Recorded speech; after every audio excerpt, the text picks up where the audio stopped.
especially veterans of the war in Vietnam. As Jan said, this is for you.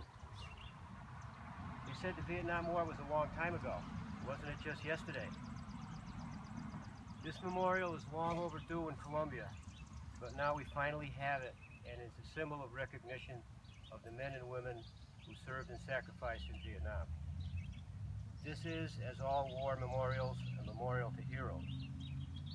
A hero is not someone who catches a pass in the end zone or sets a new academic record. A hero is a person who puts him or herself at risk for the benefit of others. That certainly defines Vietnam veterans, including and especially those whose names are on the Vietnam Wall in Washington, D.C. As I search for the words to pay my respects to all of you here today, I had to turn to others more articulate than I to convey what our service meant. Someone once said that America is like a bank. If you want to take something out, you have to put something in. Without a doubt, you have put something in the nation's moral bank. No granite monument, regardless of how grandly built, can take the place of your example of courage when in your youth you signed a blank check to the American people, payable with your lives. I would like at this time to recognize Cindy Hodge. Cindy lost her father in Vietnam when she was just 10 years old. She is one of Colombia's very dedicated town employees. She's here with her son Daniel today, and I just wanted to give her special recognition. Thank you, Cindy.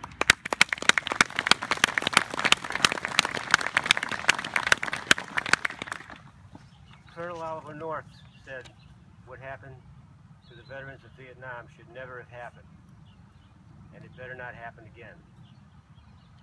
He was speaking of the reception we got when we all returned home. It was the most unpopular and controversial war we ever engaged in, and as a consequence, there was not much support for our soldiers. Soldiers in Vietnam served in spite of the most difficult psychological pressures. They served at a time when many of our peers and their elders were denouncing service to our country as immoral. They served when some avoided service, and they served without the full support this nation has usually given to its soldiers.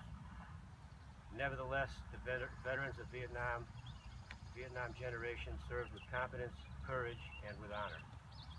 These were hard choices in the 1960s and 1970s when you chose to serve your country when called, rather than many alternatives that were available at that time.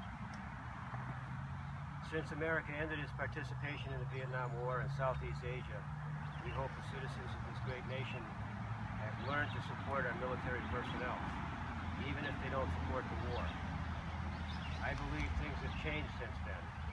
Vietnam taught us that no matter what our positions may be, whether you may agree or disagree with the war, we must support all of our soldiers. Some facts about the Vietnam War are worth mentioning here today. As Jan said, 2.7 million men and women in the United States military served in a designated war zone. 91% of Vietnam veterans say they are glad they served. 74% of Vietnam veterans say they would serve again, even knowing the results. 5 Americans killed in Vietnam were only 16 years of age. The oldest American killed in Vietnam was 62 years of age. 58,272 men and women have their names inscribed on the wall in Washington, D.C. as either killed or missing in action. 1 out of every 10 Americans who served in Vietnam was a casualty. 30% of wounded service members died of their wounds. 75,000 Vietnam veterans are severely disabled, and there still are about 1,400 troops missing in Vietnam. I have one last comment here today. We celebrate veterans from every conflict, from World War I to the global war on terrorism. Veterans of the Korean War. Do we have any Korean veterans here? Thank you for coming here today. You are not forgotten. There will be a Korean War memorial here by Veterans Day of this year. Once again, it took too long, and I'm sorry for that. But it will be here, and we will celebrate that on Veterans Day of this year. May God continue to bless the United States of America and all of its veterans. Thank you.